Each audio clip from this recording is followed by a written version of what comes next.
Hello students, welcome to Mangala tutorials. मैं महेंद्र मंगला। आज हम डिस्कस करने वाले हैं एंटरप्रेन्योरशिप का चैप्टर नंबर 2, एंटरप्रेन्योरियल प्लानिंग। तो ये चैप्टर काफ़ी इंपॉर्टेंट है। इसके अंदर हम प्लान आउट करेंगे कि हम किस तरीके से अपने बिजनेस को कैरी आउट करेंगे। तो सबसे पहले हम बात करते हैं फॉर्म्स ऑफ बिजनेस ऑर्गेनाइजेशन। अगर हम बात करते हैं फॉर्म्स की, तो डिफरेंट फॉर्म्स होते हैं बिजनेस ऑर्गेनाइजेशन के। तो सबसे पहला फॉर्म होता है सोल प्रोप्राइटरशिप।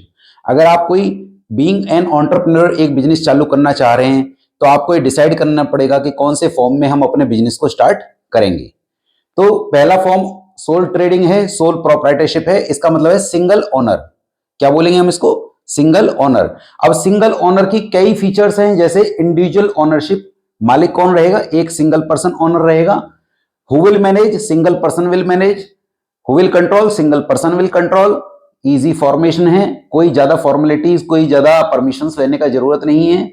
और लाइबिलिटी कैसी होगी?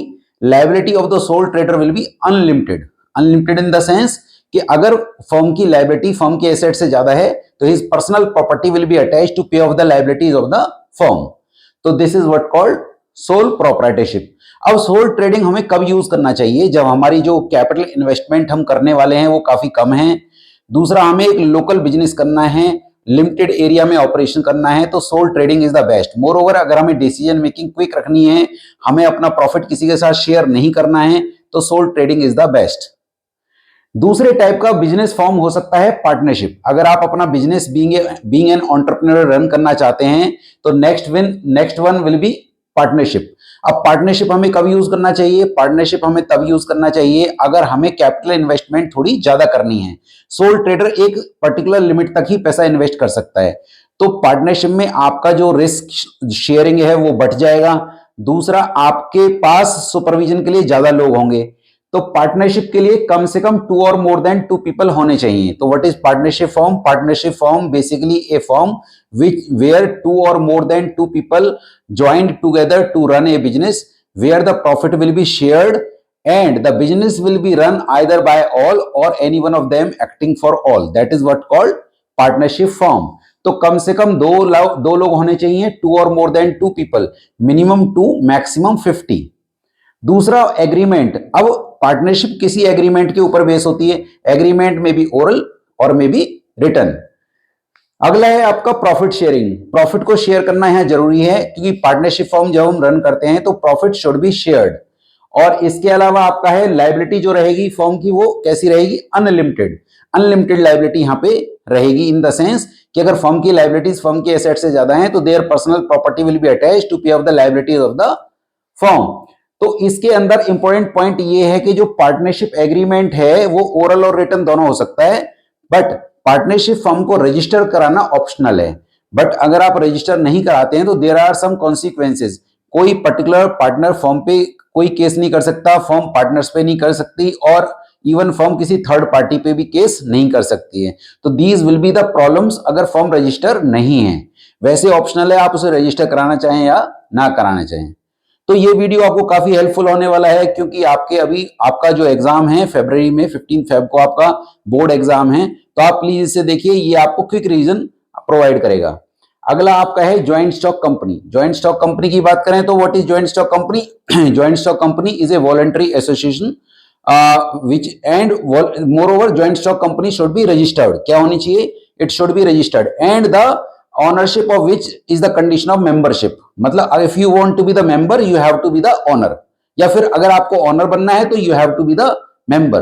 तो this is what called joint stock company. और ज्वाइंट स्टॉक कंपनी को कंपनीज एक्ट के अकॉर्डिंग रजिस्टर होना जरूरी है।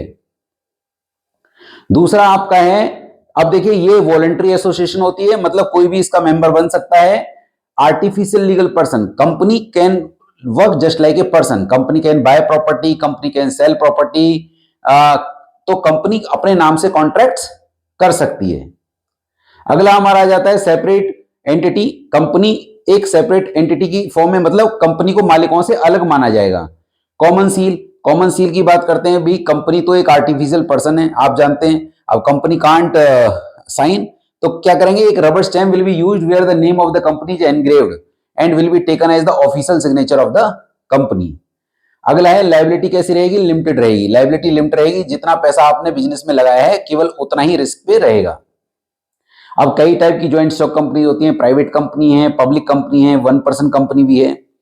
तो जो प्राइवेट कंपनी है वो अपने नाम के साथ क्या लगाएगी, प्राइवेट लिमिटेड वर्ड लगाएगी, और minimum paid up capital in the private company will be 1 lakh. In the public company they use the word limited, और इनकी जो मिनिमम पेड अप कैपिटल रहेगी वो कितनी रहेगी, 5 लाख।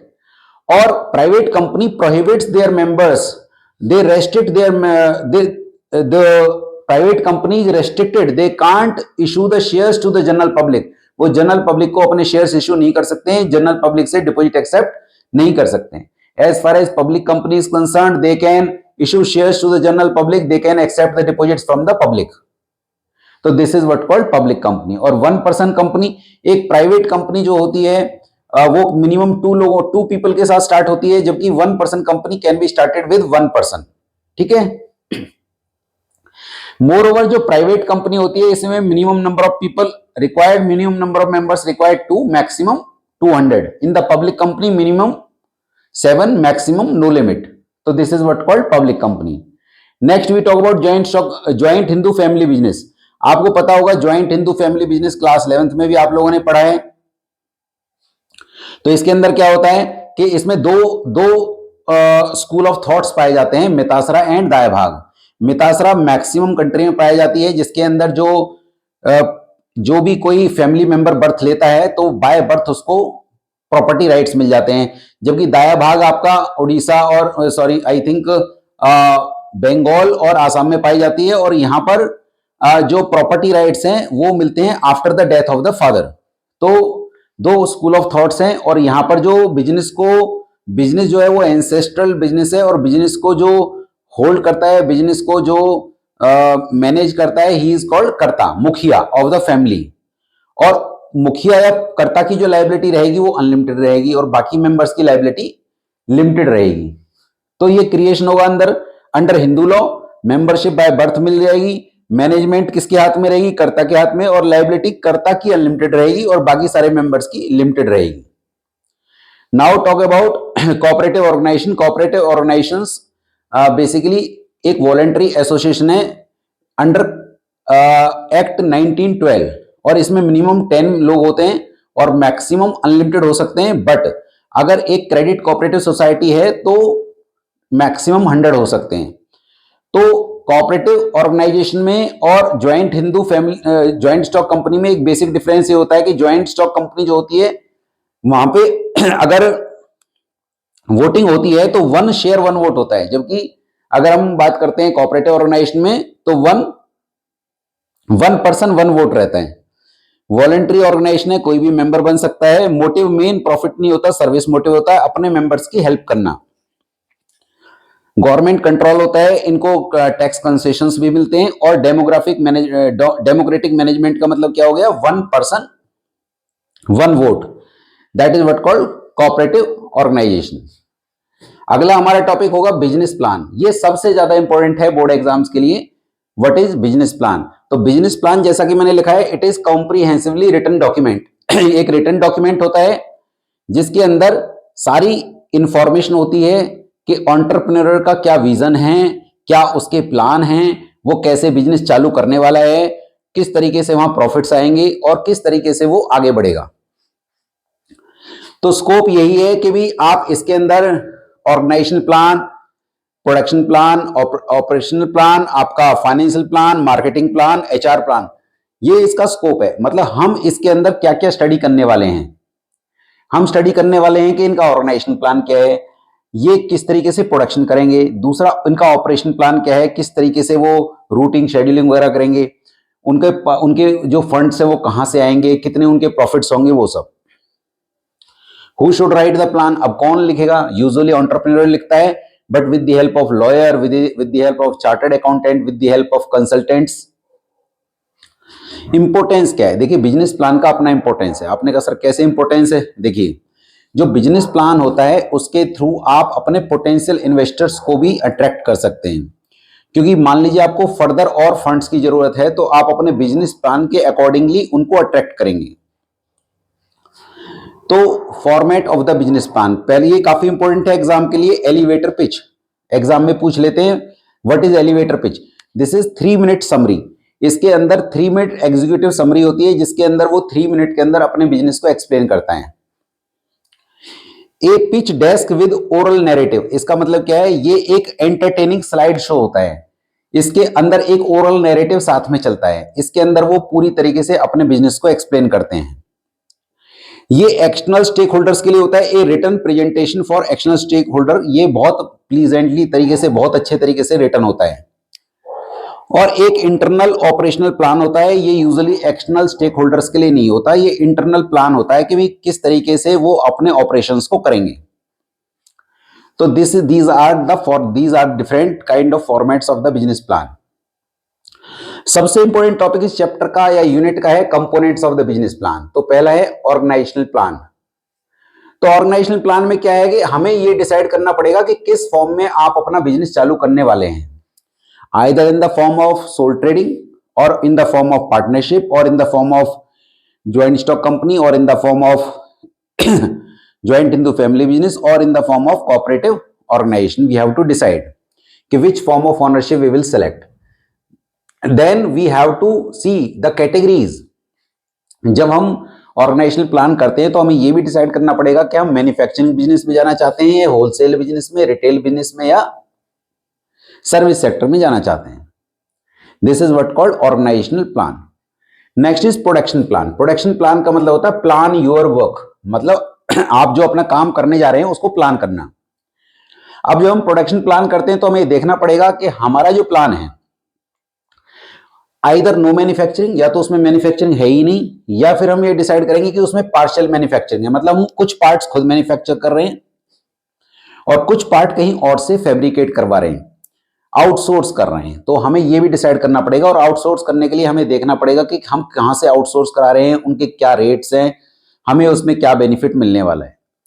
और कंप्लीट मैन्युफैक्चरिंग में हम ये देखेंगे कि क्या हम कंप्लीट मैन्युफैक्चरिंग में जा रहे हैं। अगर हम कंप्लीट मैन्युफैक्चरिंग में जा रहे हैं तो हमारा प्लांट लेआउट क्या होगा, हमारी प्लांट एंड मशीनरी कहां से आएगी और हमें कितने वर्कर्स रखने हैं, तो हमें रॉ मटेरियल कहां से आएगा।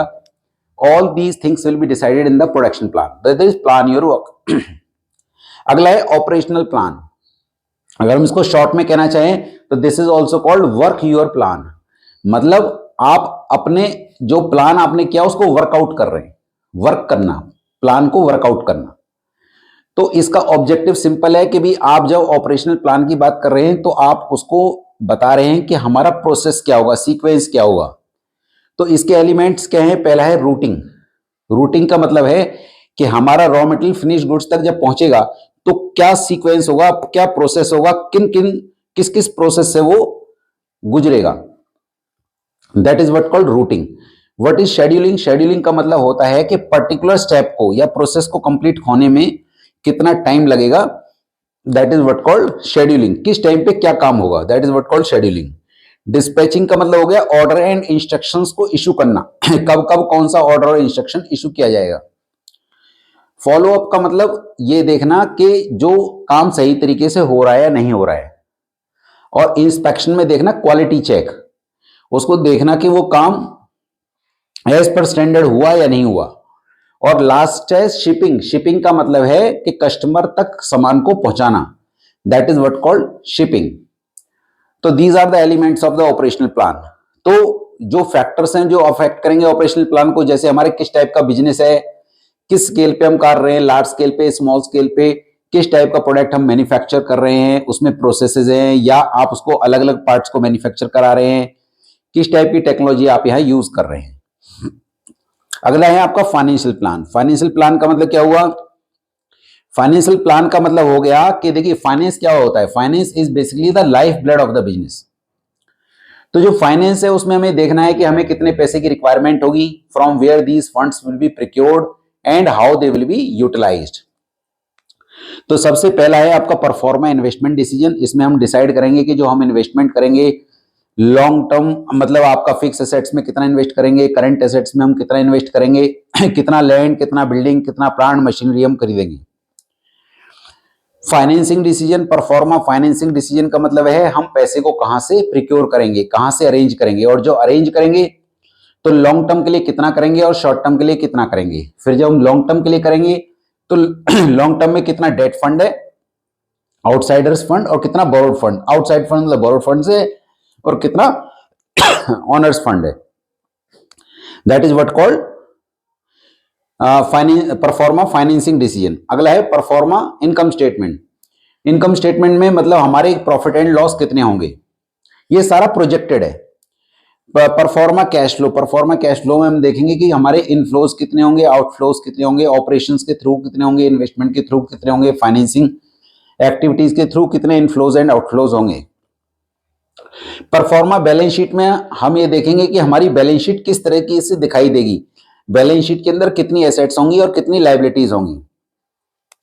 परफॉर्मा ब्रेक इवन पॉइंट के थ्रू हमें पता चलेगा कि हमारा ब्रेक इवन पॉइंट कब अचीव हो जाएगा, कितने सालों में हम ब्रेक इवन पे पहुंच जाएंगे और कितनी यूनिट्स को सेल करने के बाद हम ब्रेक इवन पे होंगे। Means situation of no profit no loss. Marketing plan, marketing plan में हम डिसाइड करते हैं कि भाई देखिए मार्केटिंग जरूरी है इस प्लान को करने के लिए कि भाई हम एट प्रेजेंट कहां पर है, हमें कहां जाना है और वहां कैसे जाएंगे, where we are, where we want to go and how we will reach there. तो first is business situation analysis. Business situation analysis का क्या मतलब है, इसका मतलब है एट प्रेजेंट हम कहां हैं, अगर हमारा कोई पुराना बिजनेस है तो हम कहां एग्जिस्ट कर रहे हैं, हमारी पास्ट परफॉर्मेंस क्या है, हमारी अचीवमेंट्स क्या हैं, वो सब हम यहां देखेंगे। फिर टारगेट मार्केट हम डिसाइड करेंगे। जैसे मान लीजिए एक टॉय मैन्युफैक्चरिंग कंसर्न है तो उसका टारगेट मार्केट जो छोटे बच्चे होंगे, तो हमें टारगेट मार्केट को डिसाइड करना है कि हमारा टारगेट मार्केट क्या होगा। वी विल कंडक्ट द स्वॉट एनालिसिस। व्हाट इज स्वॉट analysis? Strengths, weaknesses, opportunities and threats. हमें अपनी स्ट्रेंथ्स को देखना है, वीकनेसेस को, अपॉर्चुनिटीज को, थ्रेट्स को भी कैलकुलेट करना है।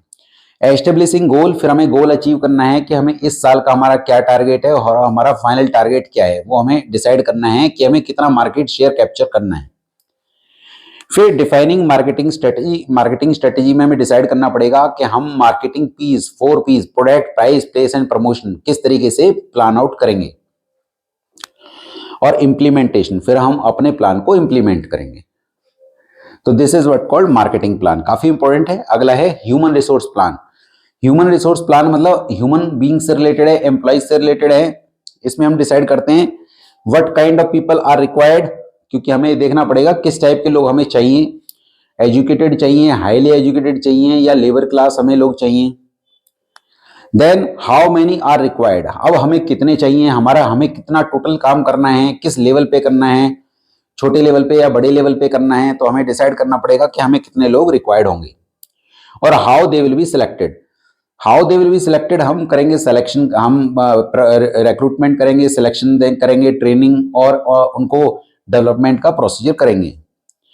तो this is what called human resource plan, कि हमें what kind of people we required, how many are required and how they will be selected through recruitment, selection, training and development. तो hope so आपको एक quick revision काफी पसंद आएगा और आपको एग्जाम्स में हेल्प करेगा। Thank you so much for watching my video.